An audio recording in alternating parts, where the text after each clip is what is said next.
Tema kita adalah memahami sang wanita. Saudaraku yang terkasih di dalam Kristus Yesus Tuhan, dalam Kejadian pasal 2 ayat 21 hingga ayat yang ke-23 dikatakan bagaimana manusia itu dibuat Allah tidur. Adam dibuat Allah tertidur dan Allah mengambil salah satu rusuk dari Adam itu dan membangun dari rusuk itu seorang perempuan atau wanita. Dan diberikannya lah kepada Adam. Sebab mengapa Adam menjumpai ketika dia disuruh menamai seluruh binatang-binatang yang ada di muka bumi ini. Semua makhluk di muka bumi ini berpasang-pasangan.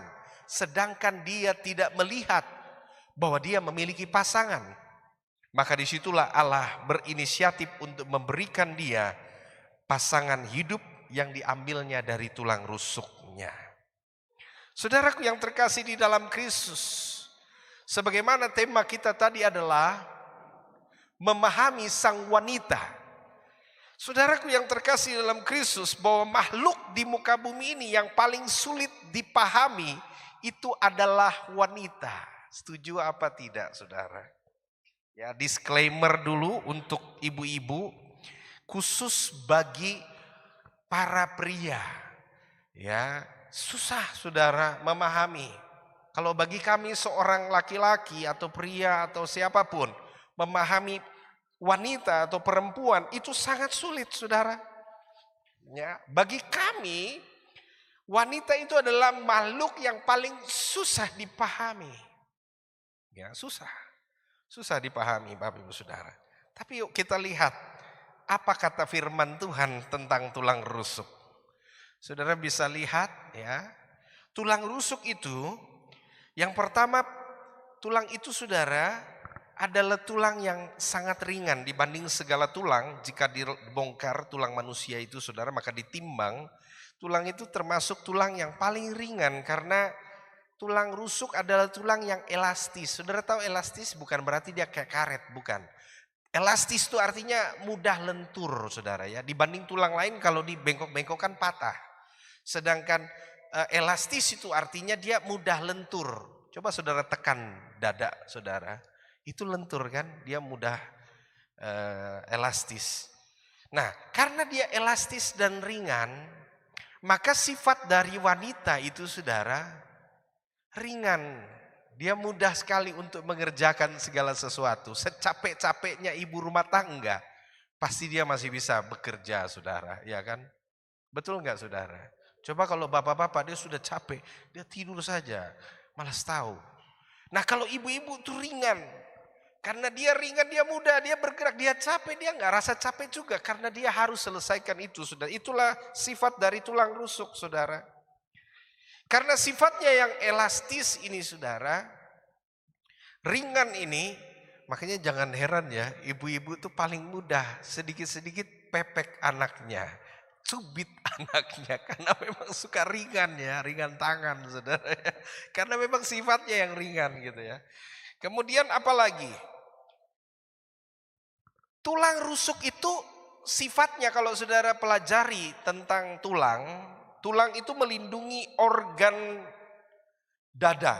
Apa di dalamnya? Paru-paru, jantung, saraf, kelenjar, ya, kelenjar timus dan asofagus. Jadi ini organ-organ yang ada di dalam rongga dada saudara itu dilindungi oleh yang bernama tulang rusuk. Jadi sifat daripada tulang rusuk saudara, dia suka melindungi. Ya, melindungi. Coba saudara, anaknya kalau terjadi sesuatu, siapa yang pasang badan? Kadang-kadang bapak-bapak di belakang saja, dia terlalu ini juga. Tapi biasanya emak-emak yang di depan, saudara. Kenapa? Karena sifatnya yang melindungi. Jadi itulah tulang rusuk, saudara. Kita harus mengerti itu. Kemudian yang kedua, fungsi utama dari tulang rusuk adalah membantu paru-paru untuk bernafas. Jadi sifatnya, coba saudara perhatikan. Kenapa tulang rusuk itu elastis? Karena dia punya berfungsi, begitu saudara tarik nafas dalam-dalam, nah tulang itu merenggang. Begitu saudara mengompa keluar, dia juga menyusut untuk mengompa udara itu keluar. Jadi sifat tulang rusuk itu sangat fleksibel dan elastis. Dia berfungsi untuk membantu orang bernafas. Nah, inilah ada dalam wanita saudara atau perempuan. Perempuan itu sifatnya suka menolong. Makanya Tuhan berkata, perempuan adalah penolong yang sepadan. Jadi Tuhan mengambil rusuk itu tidak salah. Kenapa dia tidak ambil tulang kaki, tulang jari? Ya. Tapi dia ambil tulang rusuk karena sifat dari tulang rusuk adalah membantu pernafasan. Dia sifatnya suka menolong karena dia adalah sang penolong itu saudara. Kemudian yang ketiga, tulang rusuk itu dapat tumbuh kembali jika selaput mengelilinginya dibiarkan pada tempatnya. Jadi tulang rusuk itu dipilih oleh Tuhan untuk dijadikan wanita sebagai pasangan dari Adam karena tulang rusuk itu kalau diambil, dia bisa tumbuh lagi saudara. Selama selaput di dalam pembungkus tulang itu tetap ada, dia akan bisa tumbuh lagi, mengisi tulang yang telah patah. Makanya saudara, lihat. Bapak-bapak kalau sudah sakit, sakit terus saudara. Coba kalau ibu-ibu, gak pernah ada cerita sakitnya. Tidak mengenal sakit, sakit pun tetap masak, sakit pun tetap bekerja, betul gak saudara? Iya kan? Karena memang sifat tulang rusuk itu bisa tumbuh sendiri, dia bisa menyembuhkan dirinya sendiri. Dengan kata lain, independen saudara. Ya, laki-laki tidak bisa sendiri, dia butuh topangan. Tapi kalau perempuan bisa sendiri saudara. Makanya jangan heran ada istilah apa? Single parent. Ya, bisa menghidupi dirinya, bisa menghidupi anak-anaknya. Jadi itulah yang kita bisa lihat. Karena sifat tulang rusuk bisa tumbuh sendiri meski telah diambil saudara. Atau telah diambil dari tempatnya, dia bisa tumbuh lagi. Nah, itu sifatnya. Oke, kita lihat secara Alkitab. Tadi secara medis ya, yang memang berkaitan dengan firman Tuhan. Kita lihat yang pertama, beberapa hal menurut Alkitab yang perlu kita pahami sebagai suami untuk memahami tentang wanita saudara ya. Jadi yang pertama, wanita itu punya sifat berani Bapak Ibu Saudara. Laki-laki dengan perempuan, siapa yang lebih berani? Saya mau bilang yang lebih berani itu perempuan. Perempuan lebih berani daripada laki-laki saudara. Hawa bermain di sekitar pohon yang dilarang, sedangkan Adam jauh-jauh saudara. Ya, saya bacakan Kejadian 3 ayat 2. Lalu sahut perempuan itu kepada ular itu, buah pohon-pohonan dalam taman ini boleh kamu makan. Saudara, hanya Hawa yang berani sama ular. Jadi perempuan itu saudara sifatnya pemberani saudara. Nekat saudara ya. Perempuan itu pemberani, itu beda dengan laki-laki. Kalau laki-laki masih pikir panjang ngomong sama ular saudara. Nah perempuan berani saudara. Dia mendekati pohon yang dilarang. Padahal pohon ini saudara adalah pohon yang mengancam kalau dimakan akan mati. Dia nggak takut dengan mati saudara. Itu perempuan. Sifat perempuan itu berani Bapak Ibu Saudara. Yang kedua, sifat perempuan menurut Alkitab itu kepo. Ya. Ada apa sih di sana itu? Datang dia, dicarinya saudara. Sudah jelas-jelas itu adalah pohon yang dilarang.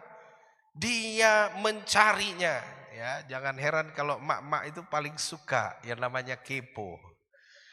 Ya, dia pengen tahu. Gimana kabarnya? Gimana beritanya? Itu saudara. Perempuan itu punya sifat kepo. Kalau laki-laki mah nggak terlalu peduli tentang sudah dilarang Tuhan ya nggak usah dilihat, nggak usah diteliti. Enggak, perempuan dia lihat, saya mau mana? Dia lihat yang dilarang itu yang mana? Seperti apa daunnya? Seperti apa buahnya? Begini kayak yang dilarang itu. Kepo saudara. Gara-gara kepo itulah, maka dia bertemu dengan ular di sana. Ular ada di pohon itu, saudara. Ya, dan ular mulai menghasut Hawa. Jadi berawal dari kepo. Ya, saya berharap kita semua merenungkan firman Tuhan ini sebagai sebuah perenungan, saudara.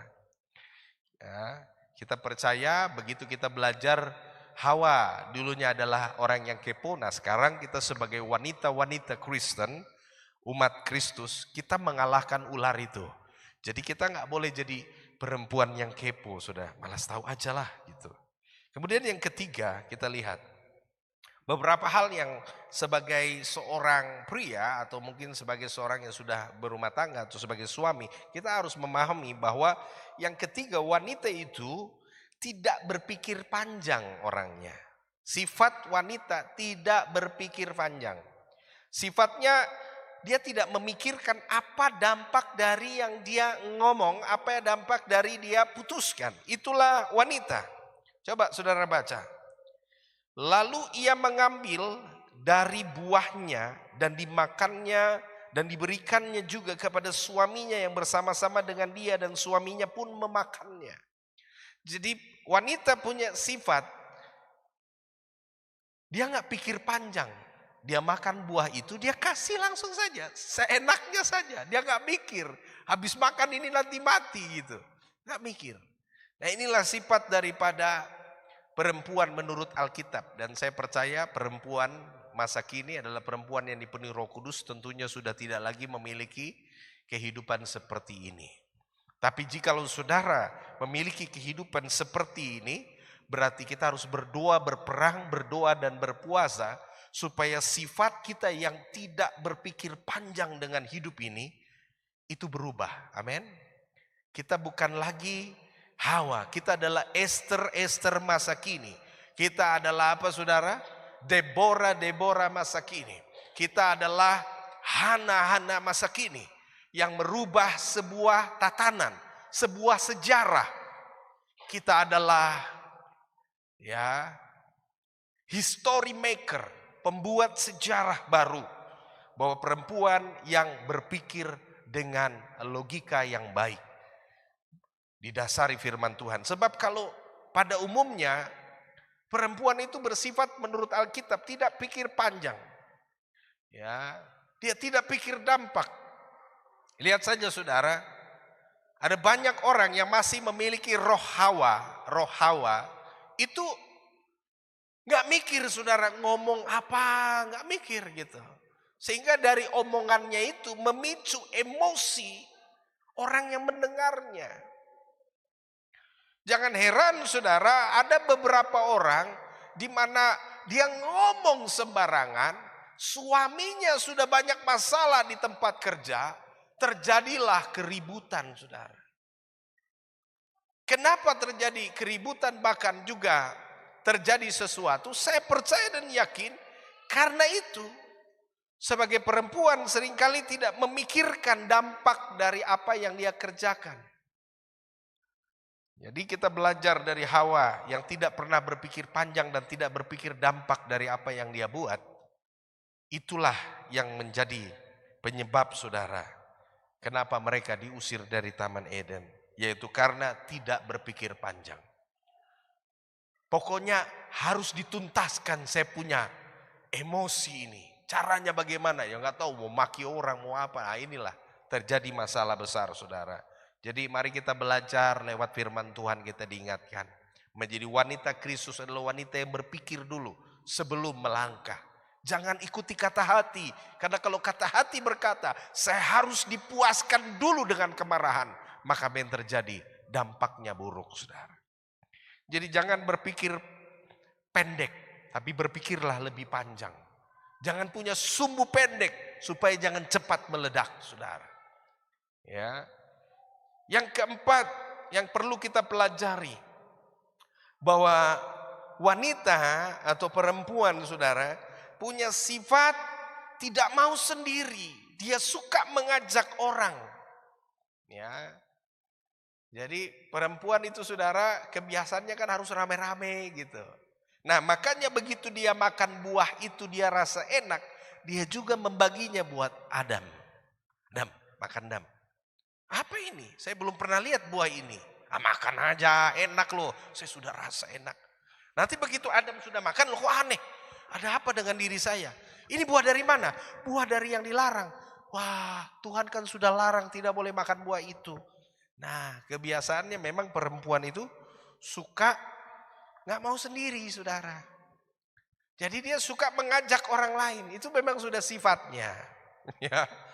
Jadi ini yang perlu kita pelajari. Makanya ada istilah yang tren di dunia akhir zaman ini, bestie. Saudara tahu nggak? Istilah bestie itu bukan datang dari laki-laki kaum pria. Istilah bestie itu datang dari perempuan. Betul nggak, saudara? Tahu nggak bestie? Ya, bestie. Ya. Ini bestie, ini saya bestie ini. Gitu. Jadi memang perempuan nggak bisa sendiri. Dia suka mengajak dan dia tidak mau sendiri, saudara. Dan itulah yang terjadi dengan wanita atau perempuan. Saudaraku yang terkasih di dalam Kristus, ketika seseorang ditanya, kamu pilih kamu punya teman atau kamu punya keluarga. Ada banyak, saudara, malah orang itu lebih dia memilih temannya dibanding keluarganya. Makanya jangan heran, itulah iblis di akhir zaman. Ya, coba lihat begitu banyak orang, saya karena sekali lagi kan kita pelayanan di gereja ini, pelayanan dari berbagai macam ya orang di seluruh tanah Papua, bahkan juga dari luar Indonesia ya, minta didoakan di gereja. Dan itu selalu terjadi di sepanjang minggu gitu ya. Dan ada satu kali di mana saya melayani sebuah keluarga, dan ketika saya tanya, masalah dalam pergumulan rumah tangga ini hanya satu, karena ibu lebih dominan kepada sahabat-sahabat ibu gitu. Saya mau tanya, Bu, apakah ibu bersedia meninggalkan komunikasi dan hubungan dengan ibu punya geng bestie itu? Wah, nggak bisa dong Pak Pendeta, dia bilang. Nggak bisa Pak Pendeta. Loh, kok nggak bisa, Bu? Ibu harus pilih rumah tangga dong.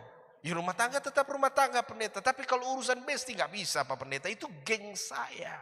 Tuhan, haleluya.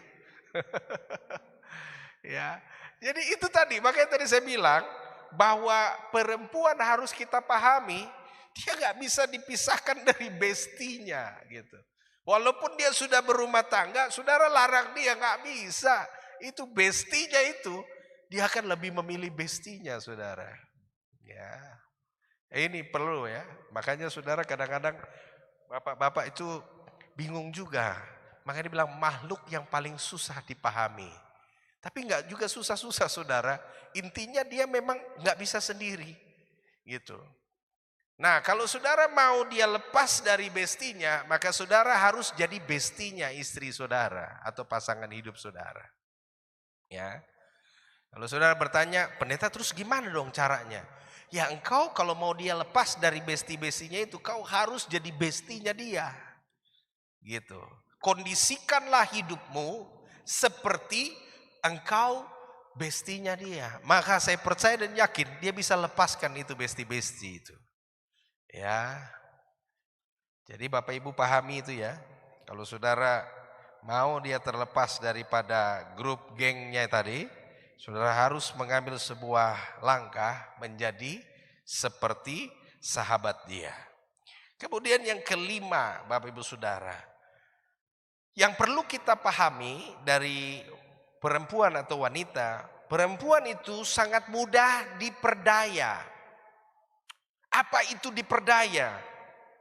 Diperdaya itu artinya mudah untuk mengalami tipu muslihat terkait tentang yang diberi suatu kekuasaan atau diberikan oleh suatu orang dan lembaga kepada dirinya. Jadi perempuan itu saudara punya sifat dan karakteristik dari Alkitab diajarkan, dia paling mudah diperdaya. Sangat mudah diperdaya. Diperdaya itu seperti apa? Coba kita baca. Kejadian 3 ayat 5 sampai 6 saya bacakan. Tetapi Allah mengetahui bahwa pada waktu kamu memakannya, matamu akan terbuka dan kamu akan menjadi seperti Allah, tahu tentang yang baik dan yang jahat. Perempuan itu melihat bahwa pohon itu baik untuk dimakan dan sedap kelihatannya, lagi pula pohon itu menarik hati. Jadi perempuan itu suka main hati, Bapak Ibu Saudara ya. Karena memberi pengertian, lalu ia mengambil dari buahnya dan dimakannya dan diberikannya juga kepada suaminya yang bersama-sama dengan dia, dan suaminya pun memakannya. Jadi perempuan, Saudara, atau wanita itu sangat mudah diperdaya. Ketika apa yang memperdaya dia adalah kamu nanti akan menjadi seperti Allah. Wow, menjadi seperti Allah? Ya, kata iblis. Kemudian menarik hati karena memberi pengertian. Pada waktu kamu memakannya, matamu akan terbuka dan kamu akan tahu segalanya. Segala pengetahuan yang ada di dalam dunia ini kau akan miliki. Hawa. Menjadi seperti Allah, menarik hati karena memberi pengertian. Inilah penyebab diperdaya iblis. Yaitu suatu keadaan di mana iblis mengiming-imingkan akan efek dan manfaat daripada buah itu. Jangan heran saudara, produk skincare paling laku ya kan? Saudara, kalau pakai ini, krim malam, krim pagi, krim siang, nanti wajahmu akan putih mengkilat, ya kan? Begitu cerah. Ya, ini booster, 10 kali booster. Mudah sekali saudara, ya. Mudah sekali. Karena memang perempuan pada umumnya sangat mudah diperdaya menurut Alkitab. Jadi ketika apapun yang ditawarkan itu berpengaruh tentang efek sesuatu, ya, dampak, dia akan percaya. Jangan heran Shopee itu laris, TikTok Shop laku keras. Ya, karena apa? Karena banyak perempuan atau ibu-ibu, emak-emak saudara, yang sangat mudah diperdaya dengan kata-kata, sehingga apapun iming-imingannya tentang dampak dan efeknya, itu menjadi perhatian mereka. Nanti kalau mukanya udah mulai rusak saudara, penuh dengan flek, baru dia stres saudara. Ya, itu sebabnya saudara, ketika dijanjikan, diberikan pandangan, diperdaya, maka perempuan itu sangat tergoda saudara. Kemudian berfirmanlah Tuhan kepada perempuan itu, Kejadian 3 ayat 13, apakah yang kau perbuat ini? Jawab perempuan itu, ular itu yang memperdaya aku, maka aku makan. Jadi saudara, memang perempuan itu pada intinya sangat mudah untuk apa? Diperdaya dengan iming-iming. Nanti jadi glowing, 10 kali booster gitu ya. Wah, cerah gitu. Waktu pakai 1 kali, bener sudah. Dia mulai lakukan itu dan terus menerus sampai mukanya merah kayak udang rebus saudara. Ya, awalnya putih, lama-lama jadi merah. Terus merah itu tandanya katanya, padahal nih merkuri saudara. Haleluya. Jadi memang dampak daripada perempuan memiliki sebuah ya keberadaan, mereka itu sangat mudah tertarik dengan apa? Perdayaan. Ya, kemudian mari kita lihat yang berikut saudara. Apa kebencian seorang wanita kepada pasangannya ketika ia merasa diperdaya oleh suaminya, diiming-imingi, namun tidak ada realisasi. Disinilah kebencian seorang wanita, dendamnya terhadap suami, seperti dia melihat musuh bebuyutannya, yaitu iblis. Saudara, bagi kaum pria, ya, ketika saudara mengiming-imingi janji ya kepada seseorang perempuan, dan saudara tidak penuhi itu janji, dia bukan lihat lagi kau itu gantengnya, dia lihat kau itu memang iblis, saudara. Haleluya. Betulkah tidak, saudara? Karena kenapa? Sakit hati dari Hawa itu turun ke generasinya. Sehingga apapun yang diiming-imingi oleh pasangannya dan tidak dipenuhi, maka dia akan memandang itu seperti iblis. Jadi dengar baik bagi para suami-suami yang suka janji istri, baik terus saja janji, saudara. Nanti kau dibilang iblis, saudara. Ya, dia lihat kau pemuka tuh macam lihat iblis. Ya, karena dia pernah sakit hati, dan ini kepahitan si Hawa, nenek moyangnya yang dulu, saudara. Karena dia pernah dibohongi. Makanya jangan heran, saudara. Saudara, kalau laki-laki berbohong, pasti istri tahu, saudara. Ya, kenapa? Karena perempuan itu, saudara, ya, dia sudah belajar dari ahlinya. Ya. Iblis itu bapa segala dusta. Dan yang pertama kali berguru sama iblis perempuan. Makanya saudara, kalau laki-laki coba bohong, perempuan pasti tahu.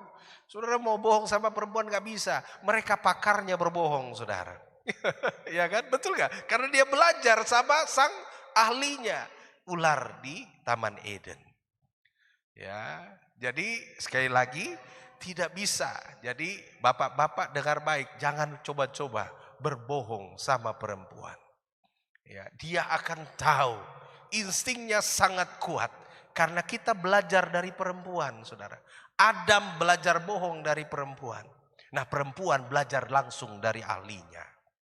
Jadi inilah penting Bapak Ibu Saudaraku yang terkasih. Kita menyadari dalam rumah tangga itu artinya apa?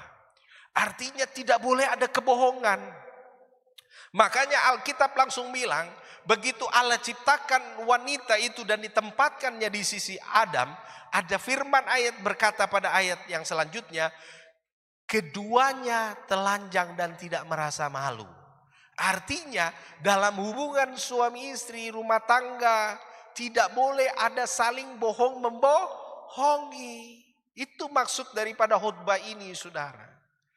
Karena kalau ada kebohongan sangat mudah dideteksi. Ya. Perempuan akan sangat mudah mendeteksinya. Ya. Gitu. Jadi tidak bisa berbohong, saudara. Karena perempuan akan mencari tahu sampai dapat. Demikian juga laki-laki, saudara ya. Jadi kebohongan, maksud daripada firman hari ini, janganlah kita adakan sebuah kebohongan dalam kehidupan rumah tangga. Anak-anak dengan orang tua juga nggak boleh bohong, saudara. Ya. Makanya seringkali anak-anak coba bohong sama mamanya. Bapaknya kadang-kadang dibohongi gampang, karena memang bapaknya nggak terlalu suka mendetail. Tapi kalau anak-anak bohong sama mamanya nggak bisa, saudara. Pasti mamanya tahu. Kamu bohong toh? Jangan kamu bohong sama mama, dia bilang. Oh iya betul mama, saya tadi begini-begini. Tapi jangan kasih tahu bapak ya. Haleluya. Jadi begitu Bapak Ibu Saudara ya. Jadi memang kita harus belajar dalam hidup kita berkeluarga dan rumah tangga. Kebohongan tidak boleh ada. Kemudian yang keenam kita akan belajar. Apa yang harus kita pelajari tentang karakter daripada wanita menurut Alkitab? Bahwa yang keenam, wanita, perempuan tidak pernah bisa disalahkan. Itu sudah kodratnya, saudara, gak bisa disalahkan. Dan perempuan untuk mengatakan bahwa dia salah itu susah, saudara. Susah. Ini firman dan fakta. Coba saudara lihat. Ketika Adam ditanya, mengapa kamu makan buah itu? Apa jawab Adam? Kejadian 3 ayat 12 sampai 13. Manusia itu menjawab, perempuan yang kau tempatkan di sisiku dialah yang memberi buah pohon itu kepadaku, maka aku makan. Ini tanpa penjelasan, saudara. Dia kasih untuk makan, setelah makan baru terjadi penjelasan. Ini kan bahayanya di situ, saudara. Kemudian berfirmanlah Tuhan kepada Allah kepada perempuan itu, apakah yang telah kau perbuat ini? Jawab perempuan itu, ular itu yang memperdaya aku, maka aku makan. Seharusnya saudara, kalau kita berpikir dalam pandangan laki-laki, maka waktu dikatakan dia yang salah, maksudnya jawabannya harusnya, ya saya yang salah. Maafkanlah saya Tuhan. Tapi enggak. Kalau kita lihat dari kejadian Hawa ini, dia langsung tunjuk, bukan saya. Ular. Gitu. Jadi saudaraku yang terkasih di dalam Kristus, coba saudara renungkan bagi kita sekalian, untuk memahami kaum wanita tidak bisa dikasih kesalahan. Yang ada diberi pengertian. Jadi ini ya, khusus catat baik-baik, bahkan yang mengikuti live streaming dengar baik, untuk memahami pasangan hidupmu atau perempuan saudara yang Tuhan tempatkan dalam hidupmu, dengar baik, mereka tidak bisa disalahkan, tidak bisa. Caranya gimana pendeta? Diberi pengertian saja. Karena kalau kau bilang disalahkan, dia akan tunjuk yang sana yang salah, yang sana yang salah, yang sana yang salah. Gak akan ketemu saudara. Jadi memang konsep berpikirnya begitu. Jadi untuk bisa mendapatkan titik temu dalam keharmonisan dalam rumah tangga, supaya rumah tangga itu baik dan diberkati Tuhan, jangan pernah menyalahkan perempuan meski dia salah. Jangan pernah menyalahkan perempuan karena dia tidak akan bisa menerima apa yang kau salahkan. Caranya bagaimana? Yaitu dengan memberi dia pengertian. Nanti dia baru mengerti, iya betul saya yang salah. Nah, sampai dia mengatakan dia yang salah, itu baru mantap. Tapi sebelum dia mengerti itu, tidak akan bisa. Selama kau salahkan sampai dunia kiamat, dia tidak akan percaya bahwa dia salah. Jadi ini penting saudara, ya. Jadi apa yang dikatakan oleh Alkitab sangat relevan dengan apa? Psikolog-psikolog. Saudara belajar psikolog, gak bisa. Perempuan adalah kaum yang paling tidak bisa disalahkan. Beri mereka pengertian, maka mereka akan mengerti. Oh iya benar saya yang salah. Gitu ya. Jadi jangan langsung tembak kau yang salah. Gak bisa, dia gak akan terima. Makanya jangan heran, di segala pekerjaan apapun di muka bumi ini, kalau sudah perempuan dengan perempuan baku tuduh, saudara lihat, perang mulut, ujung-ujungnya baku cakar.